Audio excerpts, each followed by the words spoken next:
పహల్గాంలో ఉగ్రదాడికి పాల్పడిన ఉగ్రవాదులు ఆన్లైన్ ప్లాట్ఫామ్లను వాడుకొని తమకు అవసరమైన పరికరాలు కొనుగోలు చేసినట్లు దర్యాప్తు సంస్థలు గుర్తించాయి. ఉగ్రమూకకు సాయం చేసిన ఒక ఓవర్ గ్రౌండ్ వర్కర్ను దర్యాప్తు బృందాలు అదుపులోకి తీసుకోగా అతడి నుంచి కీలక సమాచారం బయటకు వచ్చింది.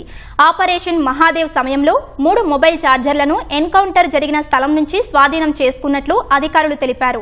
టెక్నికల్ వెరిఫికేషన్లో వీటిల్లో ఒక ఛార్జర్, ఒక ఫోన్తో పాటు వచ్చినట్లు గుర్తించారు.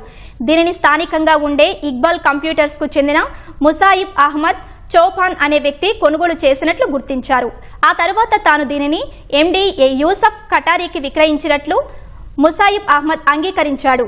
యూసఫ్ ను దర్యాప్తు అధికారులు ఇంటరాగేషన్ చేయగా తానే దాచిగౌ అడవులలో దాగిన ఉగ్రవాదులకు వాటిని అందజేసినట్లు అంగీకరించాడు. యూసఫ్ కటారీని ఇప్పటికే పోలీసులు అరెస్టు చేశారు. ఏప్రిల్ 22న పర్యాటకులే లక్ష్యంగా పహల్గాంలో ఉగ్రదాడి జరిగింది. అందులో 26 మంది ప్రాణాలు కోల్పోయారు. ఈ ఉగ్రదాడికి పాల్పడిన 3 టెర్రరిస్టులను ఈ ఏడాది జూలై 29న ఆపరేషన్ మహాదేవ్లో భద్రతా బలగాలు మట్టుబెట్టాయి.